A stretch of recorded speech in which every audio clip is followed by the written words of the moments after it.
consider the following bases for R2. We have B equal to 1, 1, 2, 0, and we'll have C equal to 0, 1, 1, 2. If the coordinate vector for x with respect to B is equal to 3, 1, find the coordinate vector for x with respect to C. Now, what do we mean by a coordinate vector with respect to a basis? So, for instance, if I have coordinate vector for x with respect to B equal to 3, 1, what this vector here is telling me, okay, if I have a basis, then any vector in R2 can be written as a linear combination of elements of the basis. Our coordinate vector is going to tell us how to construct the linear combination. So in this case, what's this telling us?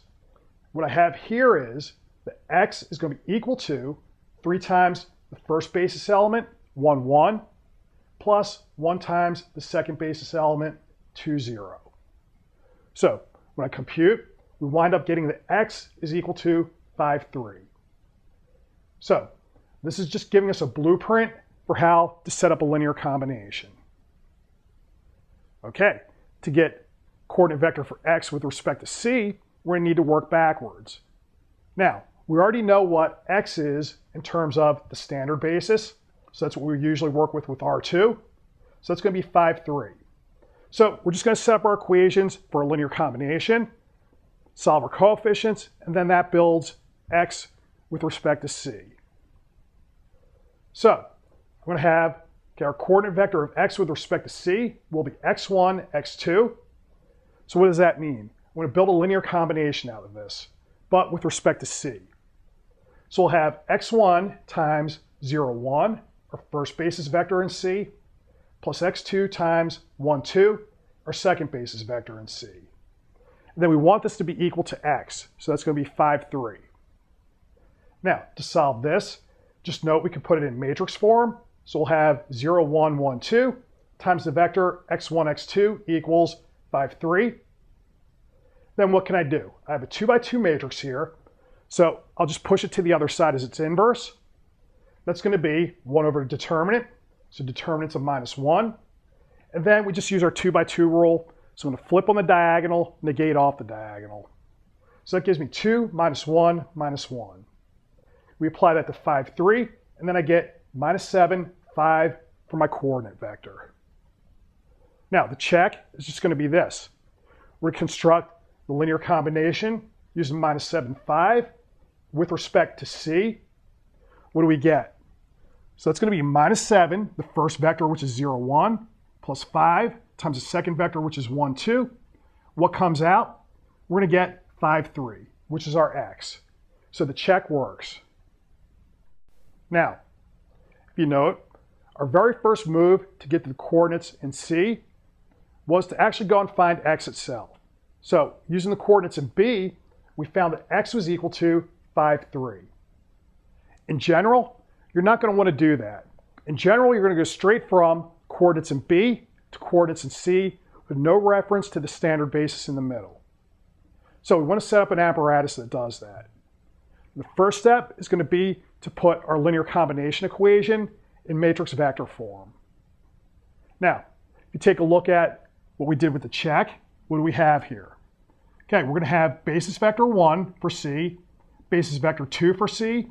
We have the coefficients for our coordinate vector with respect to C, and then we have x on the other side. So, if we put this in matrix vector form, I'm going to need a definition first. We're going to call the basis matrix for C, okay, denoted P sub C. That's just going to be the vector where we take the basis vectors, load them in as the columns, okay, and in order. Then if I take P sub C, multiply by our coordinate vector for x with respect to C, out comes x. Okay, that looks like a fancy equation. All that's saying is, take the linear combination of these basis vectors, I get x out. So it's going to be a relation between basis matrix, coordinate vector, and then x, the vector in standard basis. Now, we want to set some things up here. So let's take a look. Now, here's our basis matrix for B. Here's our basis matrix for C. Okay, and this is what happens if we apply to the standard basis. So if I apply a standard basis vector, all we're saying is, for instance, in this case, construct the linear combination using a 1 on the first vector, a 0 on the second vector. So we're going to get out the first vector here, second vector here, and then the same idea over here. Okay, the equations we want to pay attention to. Basis matrix of B times coordinate vector for B equals X, but X is also equal to basis matrix for C times coordinate vector for C. So we'll get rid of the X and set these two terms equal to each other. And then what I want to do is isolate C. So I'm going to multiply both sides by P sub C inverse. Now, that's going to mean I can get the coordinate vector for C directly off of the coordinate vector for B if I multiply by this matrix here. So note, I don't have to go through X itself to go from one side to the other. Okay, so it's going to be a definition. We'll call P sub C inverse P sub B. We're going to denote that as P sub B going to C. It's going to be the change of basis matrix from basis B to basis C. So it's going to carry coordinate vectors for B directly to coordinate vectors for C. Now, let's just see how this works and how things check. In my special example with B and C, what do we get? So I compute this matrix, we're going to get -1, -4, 1, 2.